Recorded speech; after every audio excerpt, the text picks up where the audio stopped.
are told to keep our hair shorter, but then other people could like outgrow their hair, like the people of European ethnicity and whatever, So that's where it kind of builds a problematic discourse that why do we have to cut, but Adam and Monica can grow her hair, maybe the dye is purple, and it's kind of like, oh man, it's they don't address it. Did you say Monica? Monica. Is there someone selling the very No, but it's like a stereotypical back home, a stereotypical, for example, white name, Okay. But your familial concept, aunties, even for example, I go to hair salons a lot, right, to get my hair done. And there have been times where the hairdresser, the whatever stylist, would be like, oh, your hair is so, so coarse, it's so difficult, to do, right? And in my head, I'm like, and that happened, the first time that happened, I was quite young, right? I was probably maybe 10, 11. I'm like, okay, what's that supposed to mean? Because I wasn't doing any hairstyle that's outside of my culture, if I say. So these hairstyles are made for me, they're tailor-made for me. So how is like doing braids, for example, how is something like doing braids and how is my hair not cooperating when I'm the target audience? Do you know?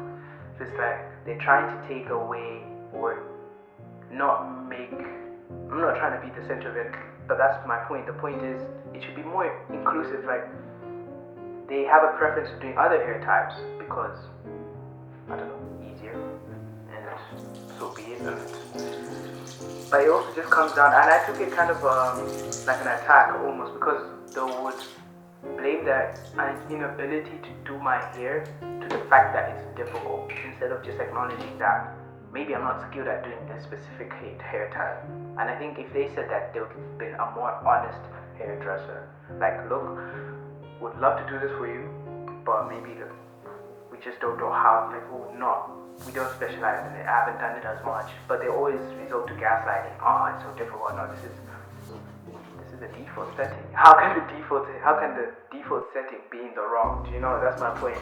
So that, at the time, that happened when I was really young already.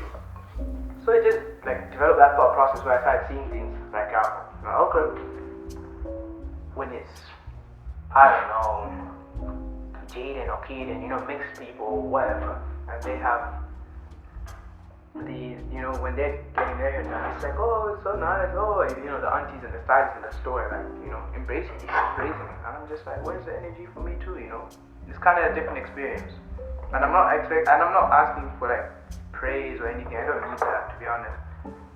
I'm just saying there should be more honesty, and that's like gaslight. I'm thinking, that was too much easier.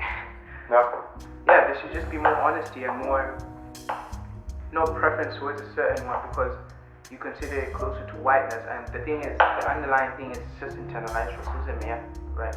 Because the association of whiteness is like, oh, white man, good man, So it's kind of like, they just prefer that. We do it to ourselves. That's why it's, in this case, texturism and colorism, And that's where it becomes problematic because you try to call people out, but they've internalized, it's become so normal for them that they don't even recognize that they're doing it.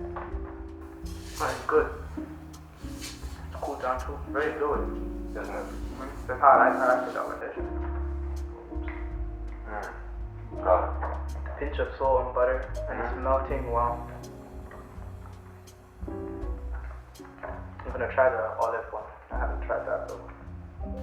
It's an experience in my country, but I don't think it's only exclusive to that country. I think it's almost just a wider African experience within our continent, because we're very, I would say, culturally rich, ethnically rich, different genres of people, even within one country. So the superiority complex to try to put one under the other is a problem. It's problematic. So I will say though, I'm really impressed with a lot of, for example, the women, like the younger girls at my age range, my generation, if I may, because they're gaining consciousness. They're realizing it. Before it was really just embraced as, oh, that's just the way it is, And when you have that mindset, you don't do anything about it. But now, our girls are very inquisitive. They ask the questions.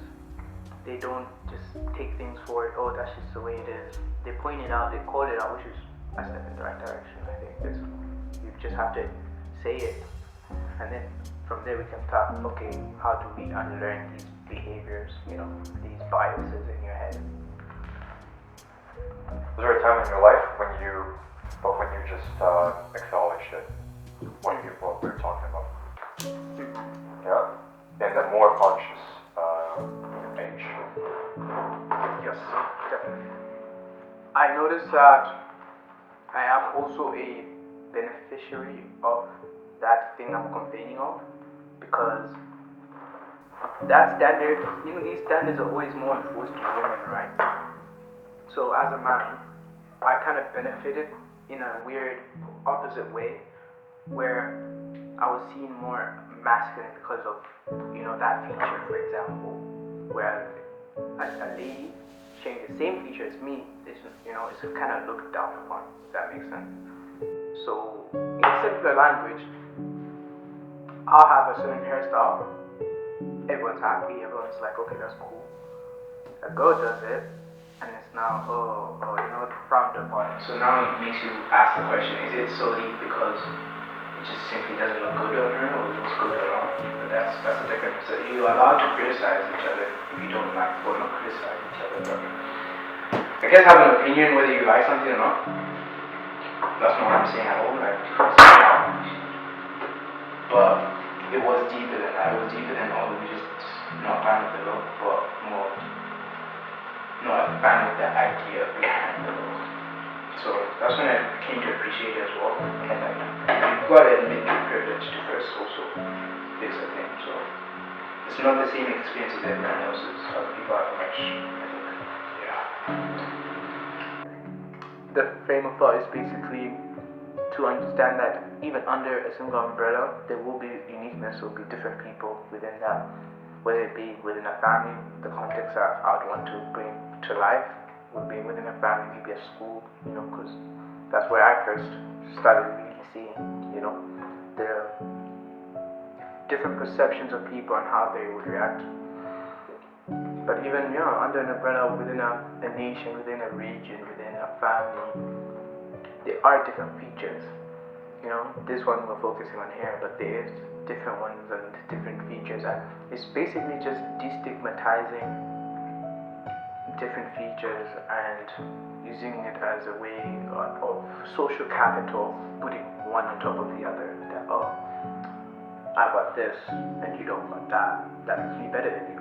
It's kind of just making it like a level playing field, and just making it equal.